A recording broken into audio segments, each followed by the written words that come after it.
Welcome to Let's Talk with Shay Marville. Shay is an internationally certified yoga and meditation teacher, a corporate wellness pioneer, and founder of the Limitless School of Human Relations. Let's Talk is a podcast about better human relations, growth, connection, and hope through conversations and compassion. Hey Shay, let's talk. Hello, my friends. Welcome to Let's Talk. On today's episode, I have an extra special guest. He's known as the man with the golden voice, Jasse McDonald. He was a journalist, an executive producer, a newscaster, host, voiceover actor, MC, and between Trinidad and Tobago and Canada, he was known for curating some of the most uplifting and important stories out of the Caribbean diaspora. Jasse, welcome to Let's Talk. So let's talk. I want to know all about how you got into broadcasting. Well, I started at an early age, and I always wanted to be in radio. And first, my embryonic efforts were in sort of building radios and everything like that. It's strange, and you may not see the connection. So I made my own crystal radios and things like that. I was fascinated by communication. And then my brother, who is now knighted, and in London, England, and he got into radio. I mean, and that was my impetus to follow him. Right. Okay. Although he did not encourage me, I pursued it because I liked what was happening. I was very fascinated, first of all, in the record library. You know, all the songs I heard on the radio and everything like that. I got a job in the record library, and it was so fascinating. All the songs I wished I could have sort of purchased the records and played on my gramophone. This is going way back then.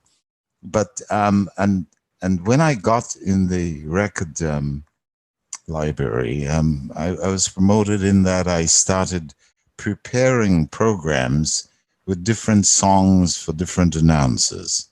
And so that was a tremendous high for me. But then I always, my supreme ambition was to be a broadcaster. Oh, was it? Okay. Yes.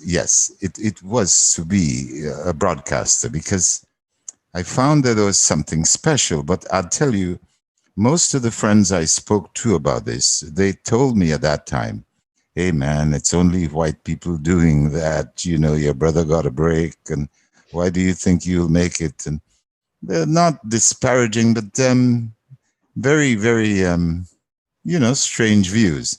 Right, of course. And that did not deter me. I pursued my career. And so from the record library, I wanted to do a bit of engineering. So I moved in promotion. I got to the engineering side of it. Spin the records and call and all the fancy things I loved. And then after that, in promoting, I worked on rediffusion, which was a closed circuit network. Only a limited amount of people, quite a few people, but a limited amount of people within the town and the city heard this. I see. Now, that was something that gave me a lot of practice and preparation for what I wanted to attain.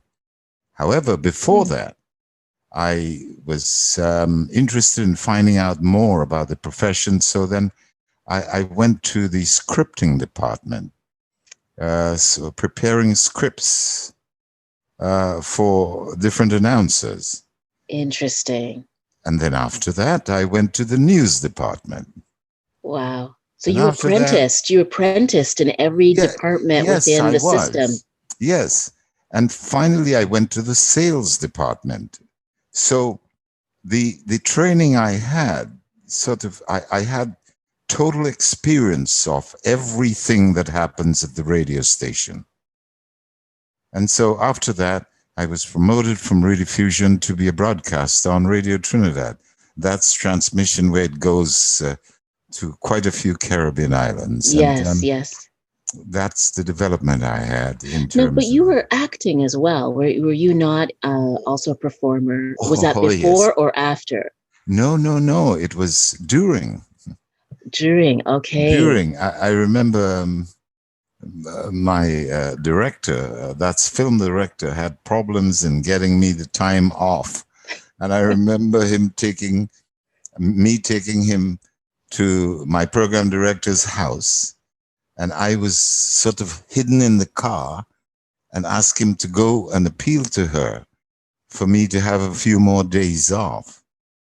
And she acceded the request and everything like that. But in terms of filming, I was not all prepared for that exposure. Oh, really? But however, the director persisted. I suited the character he wanted to represent. And so I got into it. And then when I heard names like Frank Rader, who was a friend of Frank Sinatra, and all these big names, and I forgot the actress, the other name. But when I heard that, it kicked into that this could be something great. So I sort of dove into it, and it was a bit of an on-the-budget film, but I gained a tremendous amount of experience, and I liked it. And quite a few people liked it. So that after that, I did another movie, which was The Caribbean Fox, which I haven't seen here. So I've done two big movies, and that's about it. But that was, what year was that? Oh, don't ask me questions. That dates me, and that jogs my memory. Please, Okay. I will send you an email on that. I will. Could I do some research? Tell me, Yes. Did you come from a family that was in the business, that was in the entertainment business? Other than Trevor, my brother, Right. my sister was more into theater. She did theater. I remember she was with the Douglins, who were some famous drama teachers at home. Oh. And she did that. But I'll tell you, in terms of public speaking and everything like that, we both got the inspiration from my mom. My mom was a very funny lady, and she laughed incessantly.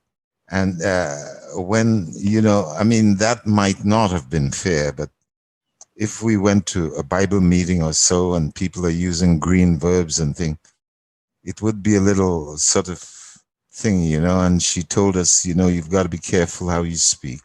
Yes. You've got to be interested in communicating in a very intelligent way, and be careful how you speak. So she was a tremendous incentive for my my career, and everything. Did you all grow up in Trinidad? You spent your formative years in Trinidad? Formative years in Trinidad. After which my brother left for London. Yes. And I was saddened by that, because we would all play cricket and thing together. And, I would sort of consult him if something bothered me in terms of radio. Pardon me. And so then I got an offer. There was a gentleman who came to Trinidad. He asked me to do a report for him for Toronto. I did the report, and the next thing I knew, a week after, he asked me if I cleared my visa as yet. And I said, "What do you mean by that?" And he said, "No, we want you. We are very impressed with the report and everything, and you've got to think in terms of coming now." So I went to my mom and dad's home, and I said, "Dad, I'm going to Canada." And he says, "What? Are you crazy?" He said, "It's cold and thing." I said, "Dad, I love you. I am going to Canada." He says, "Oh, traveling man, eh?" I said, "Yes, Dad, but I love you and I'm going to stay in touch with you." And so he was very, very happy to make that Right. call, long distance call after. Say, I'm "Are you sure. okay? Are you okay?" And so on. So. But I got into Chin Radio. And Yes. that I started from the really early stages, because I think there was a host there before who really did not project the beauty of the Caribbean. It was Mm, just his personal goal, like he was working for a record center or something. So, and I took that. I had a lot of time. It mm-hmm. started at 11 and ended at 4 in the morning. Wow, that is a lot of time. It's a long stretch, and so I took it and I thought of it, and I then decided to ensure that all the islands are represented with Mm, a bit of an African input. mm-hmm. And at that time, it was very difficult to get material. I mean, record music and Yes, everything like that to represent various islands. I see. I So see. I got in voluminous music from Trinidad, and I got from Barbados, and I got also from Antigua, and I got some high life music from Africa, Mm, but and a tremendous inflow from Jamaica, of course. Yes. which I love Jamaica very much. Yes. Yes. Me too. And of course, I have a lot of blessings directed to my country of birth for all they've tolerated in me. But so I balanced and I made sure, because there was an active audience out there. They were so undernourished in Mm, terms of the music. And so I had 13 lines that would come in terms of the people who would call in. mm-hmm. And as I progressed, these 13 lines, as soon as my theme went on, they would all light up. And, and Yeah. I knew something was going well. Yes. I Yes. mean, and so I had a tremendous audience. And, as I reflect, there were people from the University of Waterloo. I remember a guy was on a boat outside, way out, I don't recall, and telling me how he's partying and all that sort of thing. And I guess I impressed quite a few. He's now, I think, a professor. Peter Goddard came and decided to sort of talk to me and write me up. He wrote some wonderful things about me, and that's about it. Wow. So were you were really a part of helping to create the Caribbean music scene in Toronto and Most certainly. yeah, and Uh, really bringing different Caribbean voices and the mhm, diversity of the Caribbean together here, which was an already diverse city, right? Yes. And not only that, I interviewed prominent political figures coming from Guyana, coming from Jamaica, Mm, coming from various parts of the world. So with that combination, sort of magazine type yes. presentation, I included quite a few. I mean, I've had some interesting moments. I remember having a very remarkable moment with, I think it was Burnham's main man. His name was Kit Nascimento. And he came and he was a bit aloof in his appearance when he came in, and it was a bit uncertain about me doing an interview with him. Yes, yes. And I asked him, I said, Mr. Nascimento, I represent your electorate over here in terms of the program, and Hmm. I would truly like to know how you've allowed 800 people to get into your country, go in the bushes of Guyana and create such turmoil and bring them so much Kool-Aid and kill them. Mm. And tell me there was not how is your immigration system working?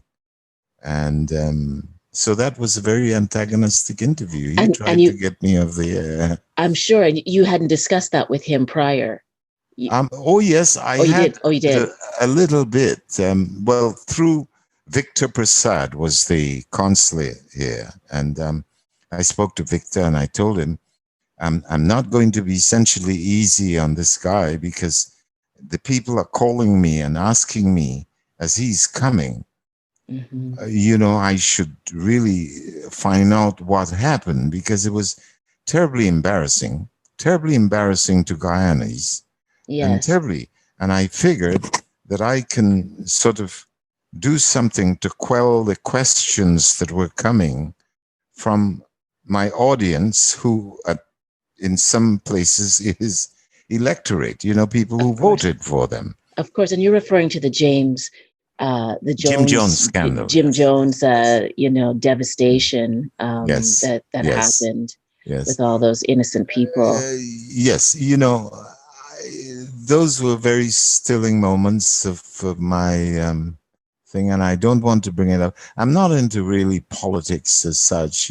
Yes, I like yes. to make and bring warmth. There is so much a need for people hearing bright and wonderful things and enjoying their culture, knowing where they came from and how beautiful it is. And in some Mm. cases, the negative things are highlighted, which there's so many positive things coming from the islands, they bring us so much joy and warmth, Yes.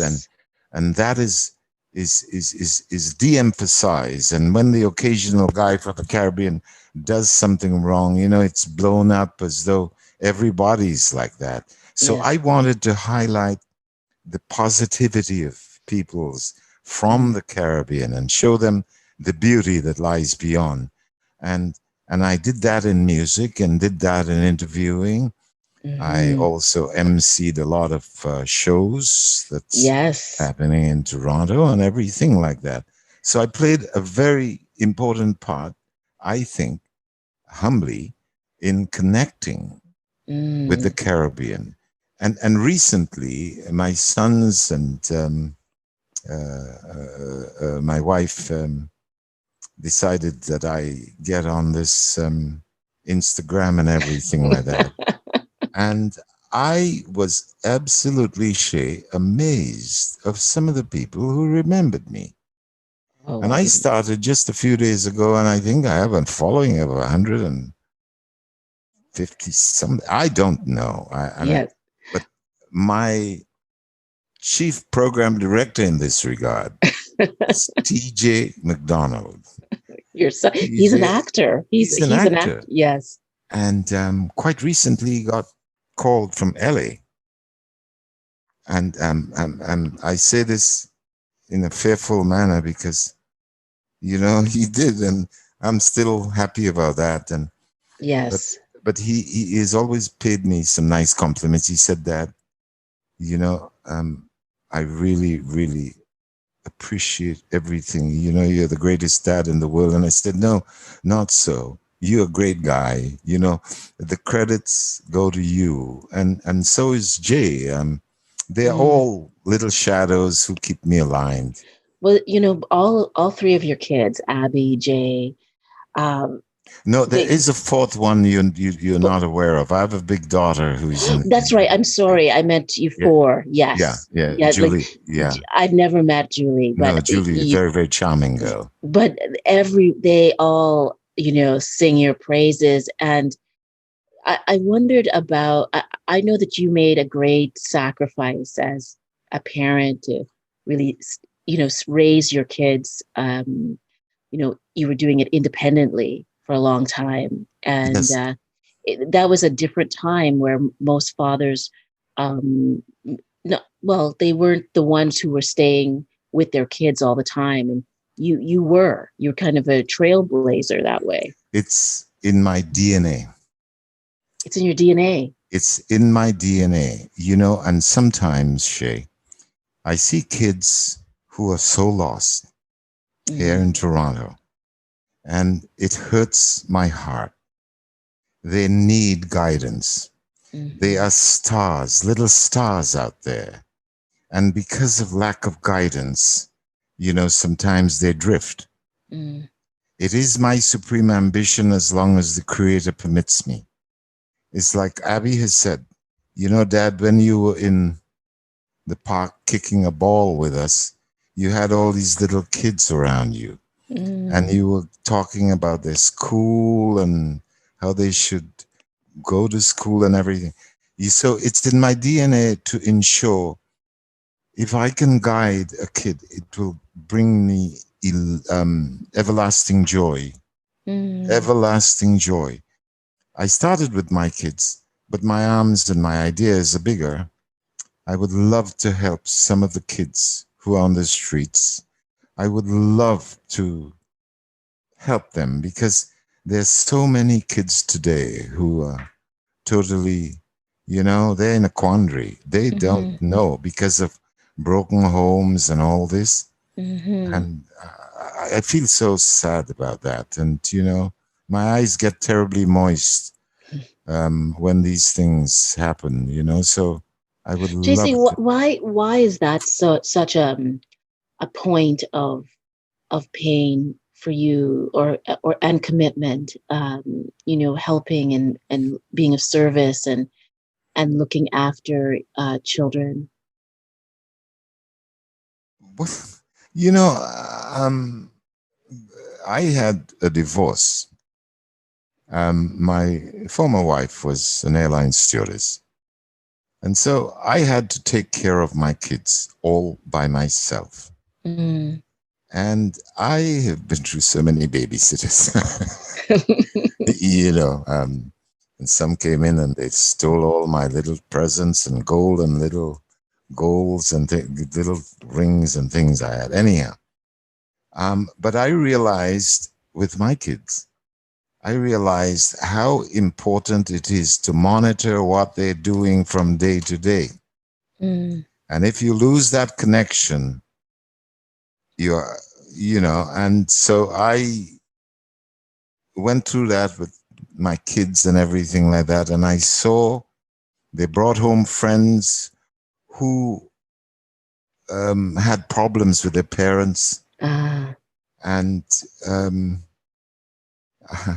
I did some things when I look back, I thought I was crazy, actually. There was a girl who came and I don't know, for some apparent reason, and this, I hope it isn't too much, but she got pregnant at an early age and everything like that, and said that the mom kicked her out. And I think it was Abby came to me and, Dad, this friend of mine, and I say, well, she can stay with us and I'm going to have a session with her mom. And I talked to the mom and I don't want to say blasted her but I did really. And I had her come to the house, listen to me again, hug the kid, and they both walked out with her hugging that kid and I said, wow. And there was another kid whose father was involved in doing some illegal drugs. And that shamed his kid. The kid was embarrassed. I called the father and I disciplined him in my house, and they went back as friends, And some of these guys all call me Dad, I have so many kids out there, or Jay's friends, Abby's, hello, Dad, hello. And I feel good. I feel good because it means what little I've given to them, they are responding to it. Yes, and they're happy. They're very happy. And I hope I'm not over speaking about these things. No. I think it's really fascinating to hear your story and all the different paths that have brought you to where you are right now. You also were like a voice actor in. I mean, are you still a voice actor? I think. Yes, and I would like to continue to do it. Yes, right. Yes, And so, yes. but I heard a story about when you first entered the voice acting world here in Canada, and sort of the challenges that you had, and weren't you the voice on Space? Yes, yes. Space, Over and Beyond. I heard that, and I said, I know that voice. Yes. On City TV, I was. On City TV, when City TV and Space were, one, right? Yes. I did that, but I did. I think it was 35. I did quite a few commercials for Air Canada and things like that, and I at the end of it, I was treated well. We went to one of the best restaurants in Toronto, and after it was all over, they were totally happy with the entire crew. Yes. And I love doing voiceovers, and I love doing radio, though. Radio, I love. If someone were to offer me a radio show, I don't know if I can keep up with it now. I will do it. I'll be there. Yes, sir. Yeah. And particularly if it is within the vein of my people, the directing. When I say my people, I don't mean to be, cut off anyone else. Yes. But I love everyone. Yes. But I focus a bit on where I came from. Right. And people who came from the same sort of tropical country. Yes. And I love the music, the African music. Recently, I saw on YouTube a girl from Martinique. She plays the clarinet, and it is absolutely fascinating. So I love radio, and so on. I like the media. I like. Yes. What do you think about the influence of Trinidad as Trinidadian art and culture on the scene, on the music scene here and the art scene here in Toronto? I mean, it really was the Trinidadian culture that inspired the carnival, I believe. Yes. And so Trinidad has had this huge impact on Canada through its music. Of course, I'll tell you something. Trinidadians are the most creative people in the world. I'll tell you why.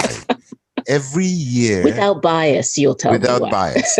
Every year, these Calypsonians and thing, they do a new album.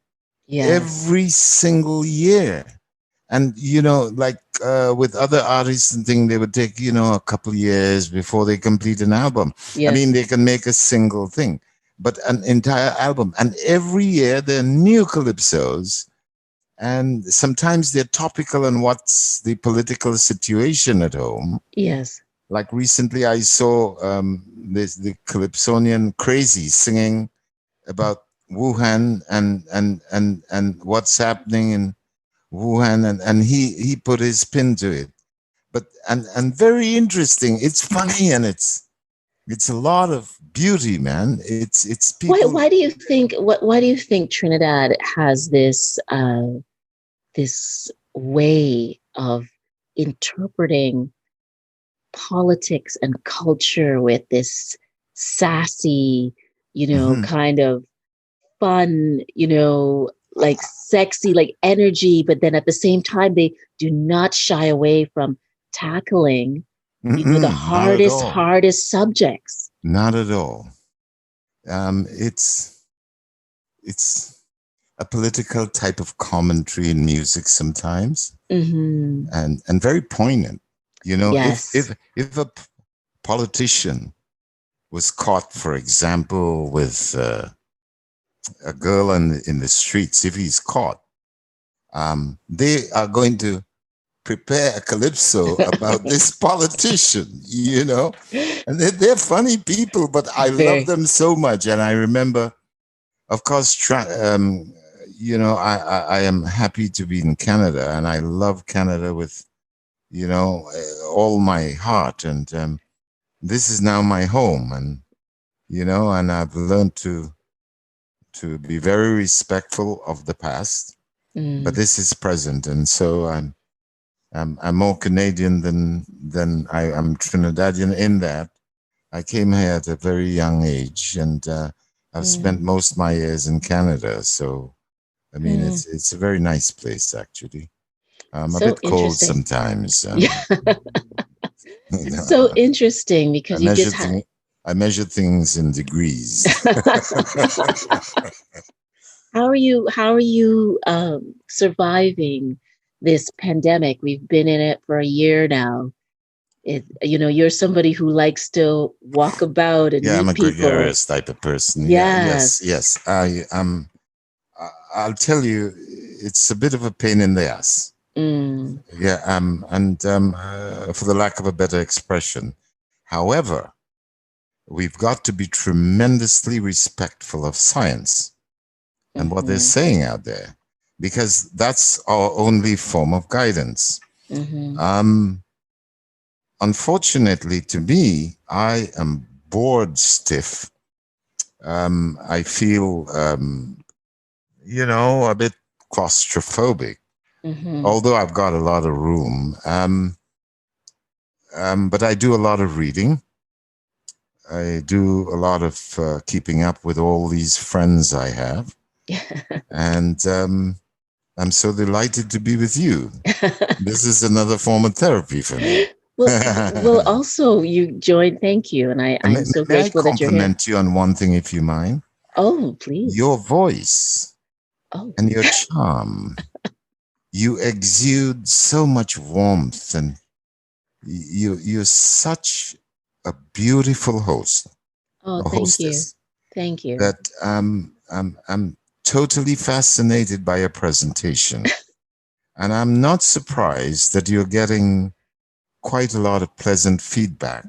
Yeah, thank you. And I know there are sponsors out there who would love to contribute to this. And I'm saying this not to you, but if you sponsors out there, this is a good gig. Please invest in something that you're hired. You are hired. I'm going to call you after, Thank you. I'm saying this because there are a number of sponsors who possibly are unaware of what you're doing. Yeah. You're warm. Your guests are very, very classy. I heard that you had Jan Arden there. Yes, she was amazing. I think Bob Ray there. Yes. And some fascinating people. Yeah, they're all wonderful people. And, it's uplifting to know that we've got a show with such class and quality presented by an incredible hostess. and so you sponsors out there, remember what I said? I'll be coming at you.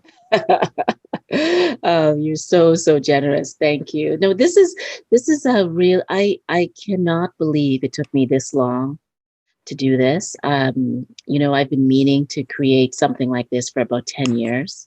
And we're just getting started. And what it's going to be and what it is now is it's going to evolve.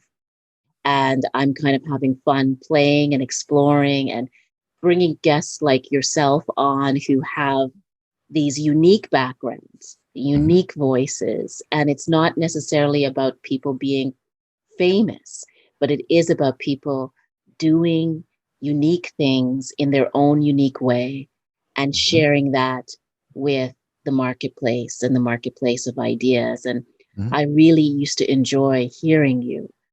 Hearing your voice. I'd love to hear your voice more. And I know, now you skipped the question. So I'm going to come back to it around, what was it like for you, being a voiceover actor in the early years, and how did you navigate that? Because you have quite a distinct voice, and it would stand out in the Canadian marketplace, I would imagine. But I'll give you an experience, and this is going to sort of answer to that. I went to a place. I think it was Larry and Laurie Lottenberg or something. They had an agency, and I walked in there one morning, and it was raining, and I got a bit dampened with all the rain and thing, and I went in there anxiously, sort of asking him, if I could be a part of the agency, and I'd like to do voiceovers and things. And the end result was he was not particularly encouraging when he said, he said, well, how much are you expecting yearly in terms of what we can offer you? And I said, well, about $10,000, Mhm. And you know what he said to me? And he said, white broadcasters don't get that. So for you, it's far off. And it was a remark that stayed with me. And I for the moment, because I was damp and everything, I felt very badly, and he pushed me down, my Sorry. little interest in doing this. And I came home damp, with the rain, and my ego was equally dampened. And but that did not stop me. I was called in another audition, and I remember the director worked with Cofield Brown, and he came and he wanted me to do an audition for Air Canada. I went into that, and I did the voiceover, and he loved it and thing. And he says, well, you're not too much of an ugly guy, so we would like you to do not only the sound, we would like you to do the sight. So you're doing sight and sound. So when we had to do the sound, I turned up at this place I was supposed to go to, and I had to do this sound with another person. Yes, yes. And the other person was one of the Larrys or the Larry Slattenberg. And I was so stunned, and I didn't know how to confront him, because I remembered that when last I met him, I was bitter about him. Right, right. And we have to work together, we can't show up one another on this commercial and everything. Yes. So I did the commercial, and he did it along with me, and it worked beautifully. After which, we leaving the studio, he called his brother, and then he said, listen, we've got to hire this guy, this guy just got a commercial with Air Canada, and he's getting, he's doing sight and sound. So, and slap bam, I was in the agency automatically among some of the big actors, or voiceovers, So all those things were beautiful experiences, but it didn't daunt my spirit in terms of where I wanted to go. Right, Because right. I thought I had a little bit of what it takes to get where I wanted to go. Really? How did you build that sense of determination? Like, what do you think it is in you that allowed you to, like, when a door would close, you would say, I'm just going to go find another door? Well, years ago, in my the green stages, embryonic stages in radio and television, there was a Canadian program director who came down, and his name was Ed Watson. And Ed came down, and he spoke to both Trevor and I. And he said, listen, you are in a business that's rough. It's challenging. There are sometimes you're going to be put down. There's sometimes people would be envious of you. There are sometimes, and be totally careful. This was his suggestion at the time. Be careful in who you marry, So that because of the sometimes up and down, and you may stay in the studio for 5 hours just to do one commercial. They may not understand that. They may feel that you're repeating this, but you are trying to edit and do this best of your ability. So you have to have someone around who understands your passion and where you're reaching for, you know? And so that stayed with me. So the little road bumps I've had in terms of, being turned down by an audition, somebody has to get it. And I go there. If they like me, fine. If they don't like me, I don't think it's personal. Right, yes. Which I'm instilling in the mind of my young actor now, TJ Anthony McDonald, because he has been doing quite a lot of auditions. Yes. And he is, breaking through some, and some, Dad, I did this. And I said, well, I told you it is a very difficult profession. And you've got to have a lot of guts and you've got to have it. Yes, and don't make it personal. Yes. Because directors could be very at times brash. They can tell you things that would make you feel, very, very badly. Right. But you've got to create that resistance. And you've got to keep on your journey. Yes. And on your journey, you're going to have different little distractions and things that may sort of dampen your ego a bit, but keep going. Yes. You've got to stick like a stamp is on an envelope. A stamp never comes off before it reaches its destination. Oh, I love that. And so you've got to keep on going. Brilliant. Keep on. Now you think that's brilliant. I do. And I love, I love where you're going and the stories. And I think that's why we need to hear more from you. I'd love to have you back on the show. I want to wish you health and wealth and continued growth and well-being. And may your voice be strong. And I look forward to hearing you in the media. Thank you for joining the conversation. To learn more about Limitless and Shay and her corporate training, life coaching, keynote engagements, and her most recent podcast, go to www.coachshaymarville.com.